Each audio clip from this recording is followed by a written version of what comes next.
Assalamualaikum warahmatullahi wabarakatuh. Pencinta dakwah yang baik. Konten kami adakan beberapa perubahan untuk perbaikan. Semoga semakin bermanfaat. Terima kasih. Assalamualaikum warahmatullahi wabarakatuh.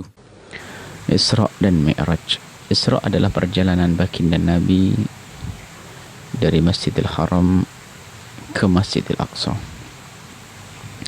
Adapun Mi'raj adalah baginda Nabi Muhammad SAW dari Masjidil Aqsa ke atas langit 7, Sidratul Muntaha. Ini perjalanan Asra, itu perjalanan di malam hari. Kemudian Mi'raj adalah naik. Disebutkan di dalam Al-Quran, Subhanalladzi asra bi'abdihi laylam minal masjidil haram ilal masjidil aqsa alladzi barakna haulahu linuriyahu min ayatina. Dari ayat ini kalau kita perhatikan dimulai dengan Subhanalladzi. Subhana ini biasanya digunakan untuk membicarakan sesuatu yang mengagumkan. Kalau kita terkagum, subhanallah. Ini syarat juga bahwa yang akan dibicarakan adalah sesuatu yang luar biasa, dahsyat. Dan semua yang terjadi pada Nabi adalah dahsyat, akan tapi ini adalah lain daripada yang lain. Yaitu perjalanan yang luar biasa dari Masjidil Haram ke Masjidil Aqsa yang penuh berkah.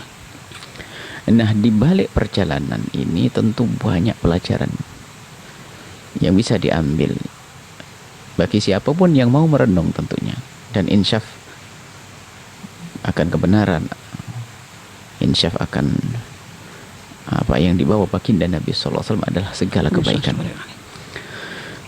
Di sini kita mungkin akan ambil satu sisi, satu makna tentang perjalanan yang begitu cepat, tidak bertentangan dengan akal, tapi akal kita belum bisa menyambung kadang. Bagaimana perjalanan secepat itu dalam waktu semalam. Akal kita belum nyambung, tapi tidak bertentangan dengan akal. Bagaimana akal kita tidak nyambung? Sebab setahu kita adalah perjalanan dengan kecepatan tertentu ya begini, tapi tidak bertentangan dengan akal. Karena tidak bertentangan dengan akal itu apa? Akal kita bisa mencerna, kalau bisa memahami jika dijelaskan, dan dia mau paham. Begini, kalau ada misalnya ya, menceritakanlah semut itu seandainya dia bisa ngomong dan bisa cerita, rupanya dia bercerita, saya tadi ada di Surabaya. Loh, kok sehari kok sudah sampai Cirebon, nih gimana ceritanya? Oh iya, saya tadi Surabaya mau ketemu keluarga saya di Surabaya semuanya. Sekarang saya di Cirebon, ngomong ketemu sama semut. Cirebon, gimana ceritamu yang? Saya tadi masuk sakunya bapak itu. Oh gitu tuh. Jadi ada yang membawa. Baik, yang membawa adalah manusia yang menurut semut adalah lebih cepat, lebih kuat, ya kan? Sehingga bisa melakukan perjalanan cepat, ikut pesawat. Nah, ini kita bisa membuat contoh semut, makhluk Allah yang kecil dibawa oleh manusia yang besar bisa melakukan perjalanan cepat. Iya, bahkan jauh. Mungkin tidak harus pakai pesawat, anggap saja lari. Semut kalau berjalan dari Cirebon dari sumber sini ke Cirebon kota ini kan kurang lebih 15 kilo. Itu kalau semut berjalan kira-kira perlu berhari-hari ya. Tapi kalau ternyata hanya dalam waktu 1 jam, ya mengherankan bagi kalangan semut kalau dia mengatakan aku berjalan dengan sendiri. Akan tapi semut itu jujur, dia tidak mengatakan aku berjalan, tapi aku diperjalankan, aku ngikut kepada orang itu yang lagi lari olahraga, saya ngikut, terus jatuh di sini ketemu kamu. Oh gitu. Begitu juga di dalam Al-Quran, kita harus paham bahwa disebutkan dalam Al-Quran bukan Nabi berjalan, tapi Nabi asra, Allah yang memperjalankan. Subhanalladzi, Maha suci zat asra yang memperjalankan. Yang memperjalankan Nabi itu siapa? Allah. Allah yang menciptakan waktu, Allah yang menciptakan jarak. Kalau Allah yang menciptakan waktu dan menciptakan jarak, nggak ada artinya waktu dan jarak bagi Allah. Suka-suka. Lalu diberlakukan ini kepada baginda Nabi SAW. Diperjalankan Nabi. Nabi tidak melakukan perjalanan sendiri dengan upayanya sendiri. Tidak, diperjalankan oleh Allah. Subhanalladzi asra bi abdihi lailan, di malam hari, sepenggal malam bahkan, minal masjidil haram masjidil aqsa. Nah, ini artinya di situ ada kekuatan.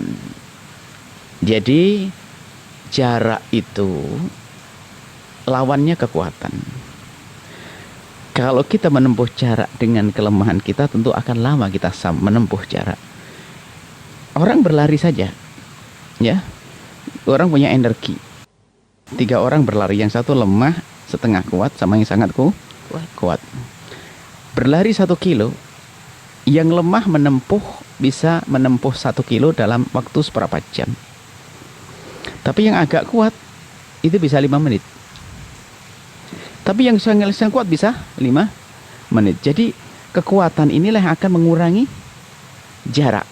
Semakin lemah semakin lambat. Nah, ini kekuatan apa yang bisa yang menembus menerobos waktuan jarak antara Masjidil Haram dengan Masjidil Aqsa? Kekuatan Allah. Ini di kalangan manusia saja kekuatan. Lihat, pesawat semakin kuat melaju maka semakin cepat, kan gitu. Pesawat, jet dan sebagainya. Dari masa ke masa kan ada perubahan. Mulai dari helikopter, ada pesawat, kemudian sampai ada jet, kan begitu ya. Ada roket. Ini roket semakin kuat maka semakin pendek. Semakin pendek waktu yang diperlukan untuk menempuh jarak tersebut. Nah, ini bicara tentang kekuatan makhluk, bagaimana dengan Khaliq Jalla Jalaluh. Baik. Nah, ini adalah kalau kita cerna begini semakin mudah. Bahasanya, perjalanan tidak usah diragukan, perjalanan Nabi semacam itu. Makanya ahli iman tidak pernah bertanya. Saya tidak bakar ahli iman bertanya. Akan tapi lihat, orang-orang yang tidak beriman meragukan ini semuanya. Bukan permasalahannya ini. Tidak bisa diajak berpikir seperti itu. Karena memang tidak ada iman. Tidak ada iman kepada baginda Nabi SAW, ya meragukan, jangankan kok hal-hal yang semacam ini. Hal-hal yang ternyatanya jelas-jelas di matanya saja belum tentu bisa mengimani. Artinya apa? Kita tidak berurusan dengan orang yang tidak mengimani Isra Mi'raj. Kita hanya bicara dengan orang yang beriman kepada Isra Mi'raj. Baik. Kemudian Subhanalladzi asra bi 'abdihi lailan minal masjidil haram ila masjidil aqsa alladzi barakna haulahu linuriyahu min ayatina. Nah, di balik perjalanan Isra Mi'raj ini ada hal kejadian-kejadian yang luar biasa, di antaranya ya ini. Terobosan-terobosan teknologi ini semakin mendekatkan pemahaman kita tentang kisah-kisah Isra Mi'raj. Berita-berita kecepatan teknologi dan sebagainya. Ini kan dulu nggak ada pesawat, perjalanan ya sekarang ada pesawat. Jadi semakin hari semakin gampang ya ternyata. Ini urusan manusia. Bagaimana dengan yang menciptakan manusia? Urusan bepergian Surabaya Jakarta bisa begitu mudahnya. Kalau dulu dari Cirebon ke Jawa Timur perlu sampai waktu berapa? 14 jam. Sekarang bisa 1 jam saja, ada pesawat di Kertajati, kan begitu. Ada pesawat dan seterusnya. Nah, ini berbicara tentang zaman teknologi. Ini justru semakin mempermudah bagi siapapun ingin memahami tentang kisah Isra Mi'rajnya Nabi SAW. Baik. Tapi di sisi lainnya ini kita harus paham bahwasanya dengan majunya teknologi, sebenarnya isyarat tentang langit 1, 2, 3 ini kan bisa saja kita arahkan bahwasanya perjalanan Isra Mi'raj Nabi Muhammad adalah kisah-kisah teknologi juga bisa. Kisah era teknologi bisa saja. Jadi dengan berita-berita. Kita mesti ingat tahun 99 itu baru ada namanya HP, Pak. Tahun 9 kami pulang dari 99 kita dapat tugas. Dapat tugas waktu itu pertama kali kita megang HP, ya kan? Kemana-mana ya. Padahal waktu itu baru setelah itu kalau tidak salah 2000 ya bulan di tahun itu baru ada SMS. Itu pun kagumnya luar biasa. Kok bisa ya? Kita ngetik sekarang langsung dibaca di zaman itu 9 atau berapa itu.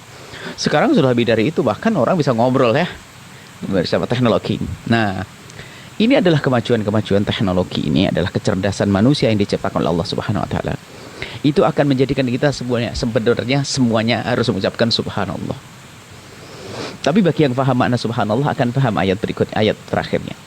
Semua kebiar ini, internet, YouTube, semuanya ini, lihat satelit, semuanya ini yang kita temukan ini hanya berlaku dan berguna bagi orang yang ini. Subhanalladzi asra bi 'abdihi lailan minal masjidil haram ilal masjidil aqsa alladzi barakna haulahu linuriyahu min ayatina.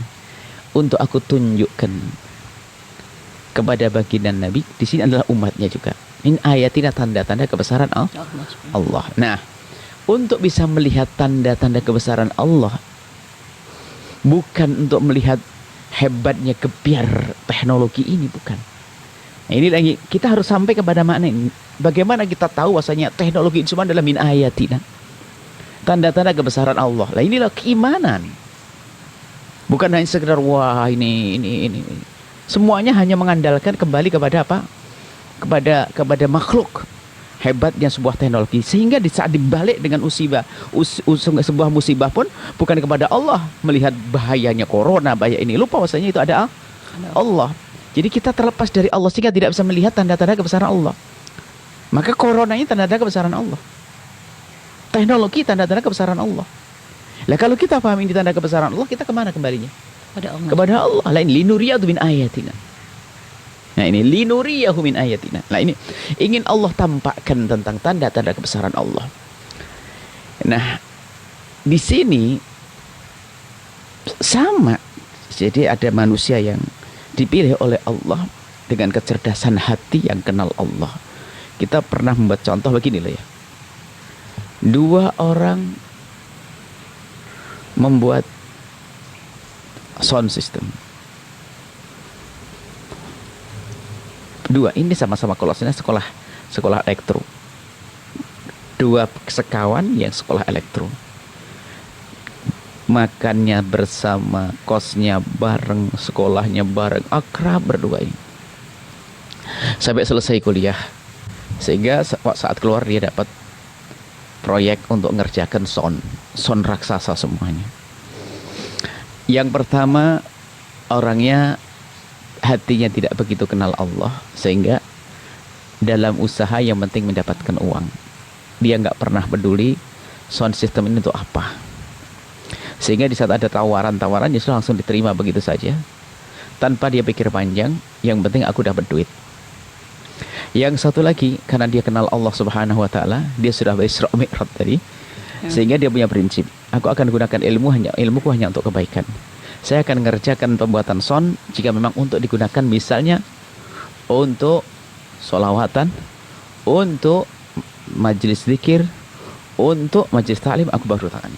Kebetulan sama. Di hari itu ada proyek besar tawaran. Yang pertama terima siapa saja yang datang. Betul, dapat proyek senilainya 50 juta untuk buat sound raksasa. Yang B sama mendapatkan proyek yang serupa, cuman bedanya karena yang A tidak mikir yang proyek 50 juta untuk sound, untuk buat konser yang bakal digunakan untuk konser bermacam-macam, yang joget tidak menutup aurat segala macam, sudah nggak peduli dia, yang penting dapat duit. Yang satu lagi hanya berprinsip untuk kemuliaan, sholawat, untuk taklim, untuk dakwah. Oke. Akhirnya betul, karena diseleksi, rezeki Allah kan tidak akan kemana. Rezeki Allah sudah dijatah. Sama-sama hari itu dia dapat proyek, si A nomor 1, si A dapat proyek, si B dapat proyek. Dia ngerjakannya bareng, belanjanya ke Glodok sana sama. Belanja ke Glodok sama, peralatannya semuanya sama.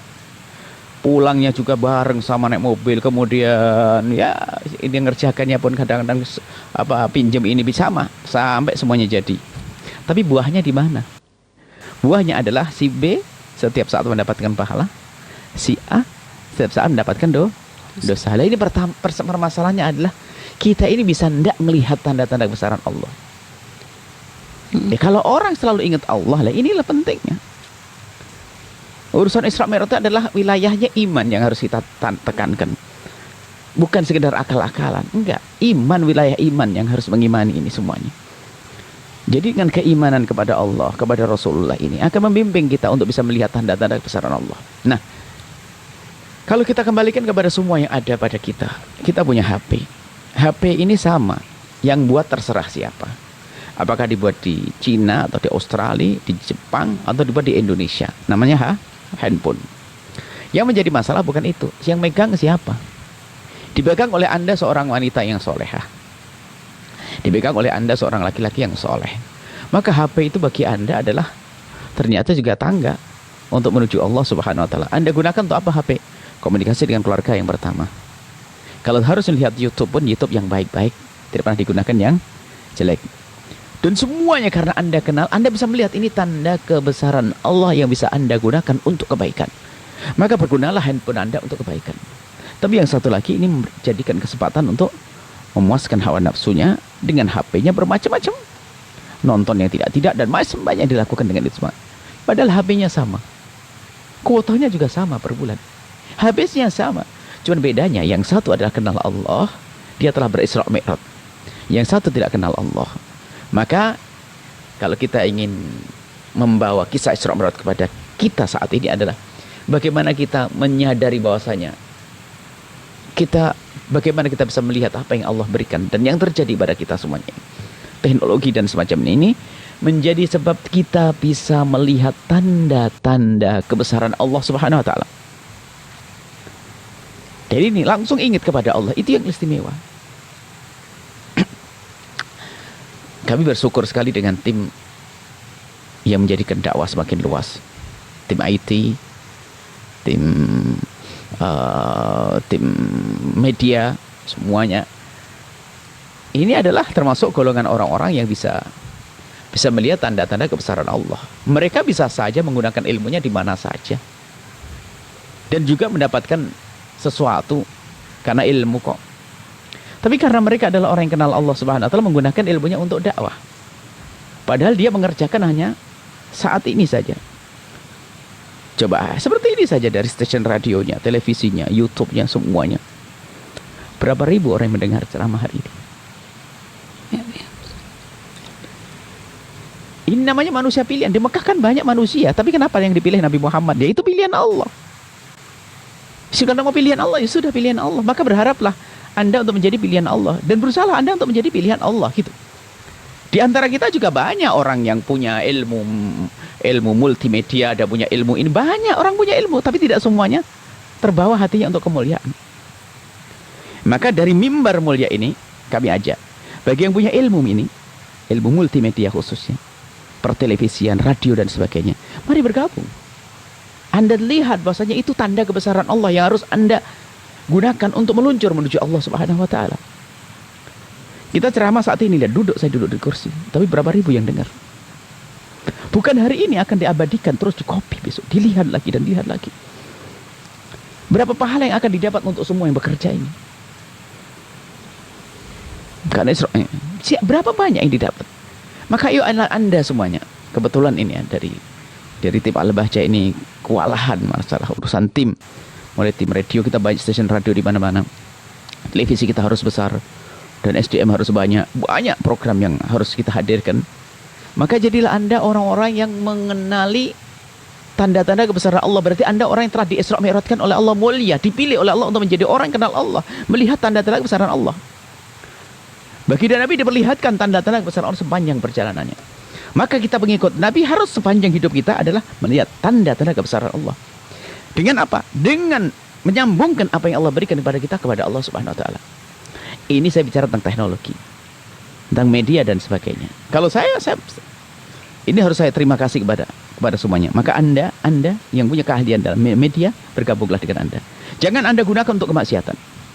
Kalau Anda termasuk YouTuber, maka jadilah YouTuber yang bakal disanjung oleh Nabi Muhammad. Jangan hanya ingin viral saja lalu melakukan suatu hal-hal yang tidak baik, berbohong dan sebagainya. Tidak. Kenal Allah dan Rasulnya. Jadilah Anda orang yang faham tentang tanda-tanda kebesaran Allah, yang ngerti ayat linuriyahu min ayatina. Dan semuanya. Jadilah Anda orang yang faham tanda-tanda kebesaran Allah. Tanda kebesaran Allah luas, tak berbatas. Ini hanya kita bicara teknologi ya tadi, tentang media. Ini satu saja. Ini sebuah contoh. Kalau kami itu menyampaikan pesan, jika tidak dibantu dengan sound system, yang mendengar hanya 300 orang kok. Tapi di saat dibantu oleh tanpa sound, menjadi 3.000 sampai 30.000 orang mungkin. Tapi di saat disambung dengan media-media semacam ini, tak tahu berapa juta. Bukankah ada video kita sampai nonton 3 juta, 2 juta? Kan begitu? Ini artinya apa? Kalau orang faham kemuliaan, dia berjuang di sini, lihat, mengalir pahalanya. Sengaja kami tekankan urusan ini, urusan media dan teknologi ini, karena apa? Hari ini banyak orang menggunakan itu untuk, mohon maaf, menuruti syahwatnya, satu. Yang kedua, untuk membuat permusuhan. Yang ketiga, untuk membohongi orang, ya, membuat keresahan dan sebagainya. Yang keempat, 5, 6 masih banyak. Dengan teknologi media ini menjadi berantakan semuanya. Berita-berita yang merugikan, berita-berita yang menyesatkan dan seterusnya.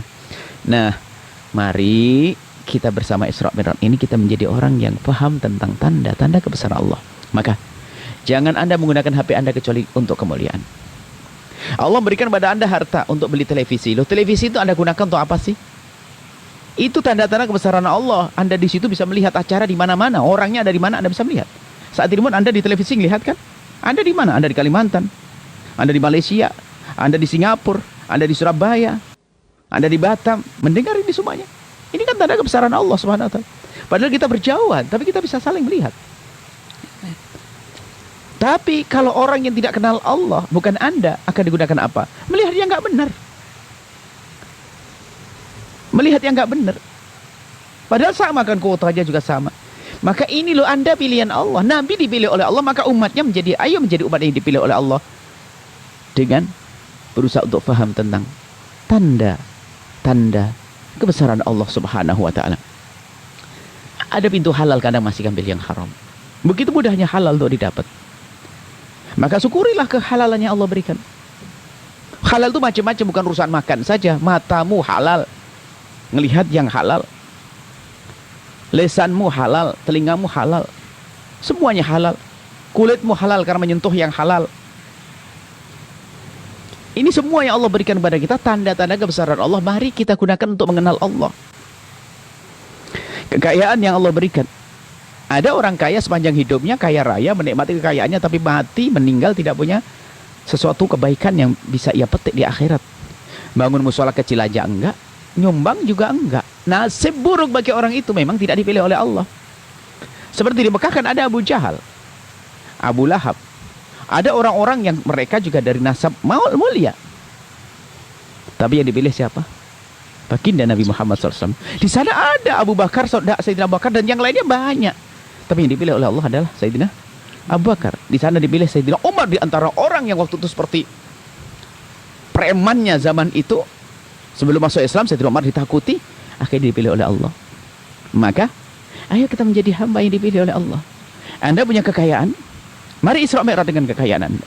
Jangan sampai Anda menghadap kepada Allah tanpa membawa bekal. Gunakan, mari.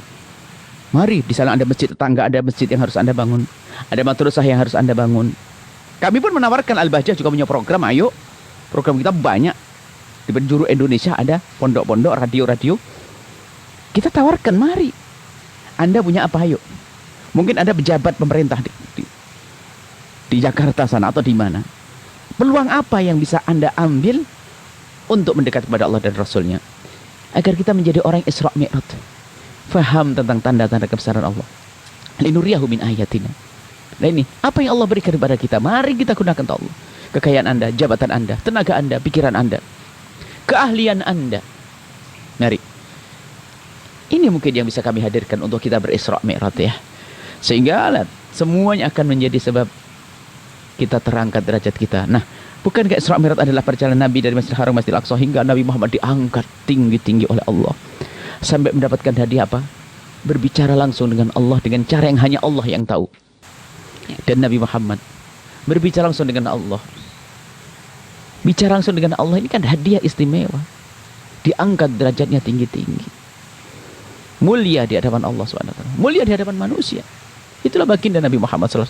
Dan Nabi Muhammad Isra Mi'raj ini adalah kemuliaan bagi Nabi. Maka umatnya, kalau pengen Isra Mi'raj, yang ngikuti ini cara. Dimulai dari membersihkan. Kan begitu, lihat. Kalau kita lihat baginda Nabi SAW sebelum di Isra Mi'raj kan, Nabi Muhammad dibersihkan hati beliau yang sudah bersih. Jangan ada yang mengatakan hati Nabi kotor. Dibersihkan hati Nabi Muhammad yang sudah bersih. Maka bersih hati ini, bersih kenal Allah. Bersih dari kotoran-kotoran, hilang dengki, hilang benci. Nabi gak ada dengki, gak ada benci. Maka kalau kita, yaitu bersih kita mengambil air wudhu. Kemudian apa? Setelah itu bersih kita membersihkan hati kita. Sampai hilang kedengkian, hilang kebencian. Lalu muncul kerinduan kepada Allah. Kalau sudah muncul kerinduan kepada Allah, kita lantas menjadi orang yang pantas Isra Mi'raj. Maka di dalam perjalanan hidup ini adalah Isra Mi'raj, menuju untuk melambung tinggi menuju ridha Allah. Kalau memang betul kita, hati kita sudah kita tata dan bersih, maka lihat dalam perjalanan hidup kita, begitu mudahnya kita melihat ayatina, tanda-tanda kebesaran Allah. Tidak menjadi orang kaya kecuali kaya yang dermawan dan baik. Tidak menjadi pejabat kecuali pejabat yang mulia. Tidak menjadi apapun kecuali menjadi orang yang berguna. Karena apa? Hatinya sudah benar. Disinilah kenal Allah. Nabi sebelum diberangkatkan dibersihkan hati beliau yang sudah bersih. Baru setelah itu layak pantas untuk Isra dan Mi'raj. Hingga sampai diajak bicara langsung oleh Allah Subhanahu wa taala. Dan kita pun harus seperti itu. Membersihkan hati kita, menyiapkan hati kita, menguatkan keimanan kita, kecerdasan keimanan kita, sehingga kita tidak melihat apapun yang ada di kiri kanan kita, tidak melihat apapun yang Allah berikan kepada kita, kecuali sebagai tangga untuk menuju kemuliaan di hadapan Allah Subhanahu wa taala. Semoga Allah memilih kita menjadi orang-orang yang bisa paham tanda-tanda kebesaran Allah, lalu kita menjadi orang yang mulia, bisa berisra mi'raj, mulia di hadapan Allah dan mulia di hadapan manusia, mulia di dunia, mulia di akhirat, mulia di diri dan mulia di keluarga. Wallahu a'lam bishawab.